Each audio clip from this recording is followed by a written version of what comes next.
21 June. মধ্যপ্রাচ্যের আকাশ হঠাৎই চিরে ফাটল ধরায় এক অদৃশ্য প্রতিধ্বনি।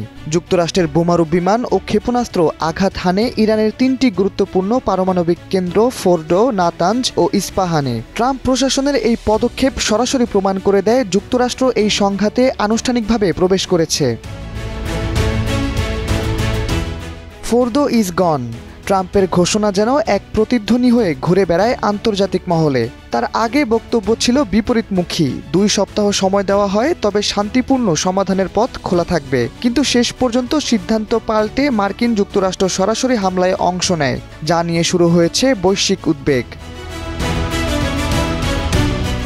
হামলার কিছুক্ষণের মধ্যেই ইরান জানায় গুরুত্বপূর্ণ পারমাণবিক উপাদান আগেই নিরাপদ স্থানে সরিয়ে নেওয়া হয়েছিল, ফলে ক্ষয়ক্ষতি সীমিত।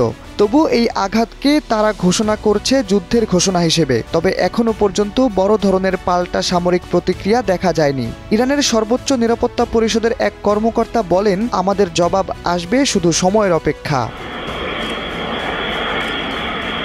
হামলার আগে ইয়েমেনের হুথি বিদ্রোহীরা হুঁশিয়ারি দিয়েছিল, যুক্তরাষ্ট্র যদি ইরানে হামলা চালায় তবে তারা রেড সিতে মার্কিন ও মিত্র জাহাজ লক্ষ্য করে হামলা শুরু করবে।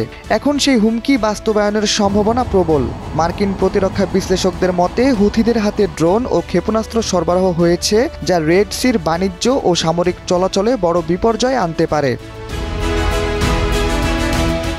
চীন, রাশিয়া এবং উত্তর কোরিয়া, এই 3 পরাশক্তি এখনও সরাসরি সামরিক হস্তক্ষেপ না করলেও কূটনৈতিকভাবে তীব্র প্রতিক্রিয়া জানিয়েছে। চীনের পররাষ্ট্র মন্ত্রণালয় বলছে, যুক্তরাষ্ট্র আন্তর্জাতিক আইন লঙ্ঘন করেছে।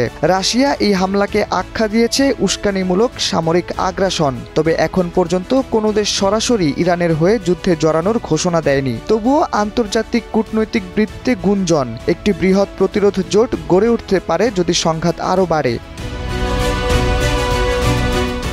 এই হামলার পরপরই বিশ্ববাজারে তেলের দাম লাফিয়ে বেড়েছে। শেয়ার বাজারে দেখা দিয়েছে অস্থিরতা। মধ্যপ্রাচ্য দিয়ে চলাচলকারী বাণিজ্যিক জাহাজগুলো নতুন নিরাপত্তা ঝুঁকির মুখে পড়েছে। বিশেষ করে হরমুজ প্রণালী, যা দিয়ে বিশ্বের 20% তেল সরবরাহ হয়, তা এখন একটি সম্ভাব্য যুদ্ধক্ষেত্র। বিশ্লেষকরা বলছেন, যদি ইরান পাল্টা হামলা চালায় এবং হুথিরা রেড সিতে মার্কিন জাহাজে আঘাত করে, তাহলে যুক্তরাষ্ট্রের প্রতিক্রিয়া হবে আরও কঠোর। আর তখন চীন বা রাশিয়ার সরাসরি জড়ানোর আশঙ্কা প্রকট হবে। সেক্ষেত্রে যুদ্ধ শুধু মধ্যপ্রাচ্যেই সীমাবদ্ধ থাকবে না, তা ছড়িয়ে পড়বে ইউরোপ, এশিয়া, এমনকি ইন্দো প্যাসিফিক অঞ্চলেও। শাহরিয়ার আহমেদ, সময়ের আলো।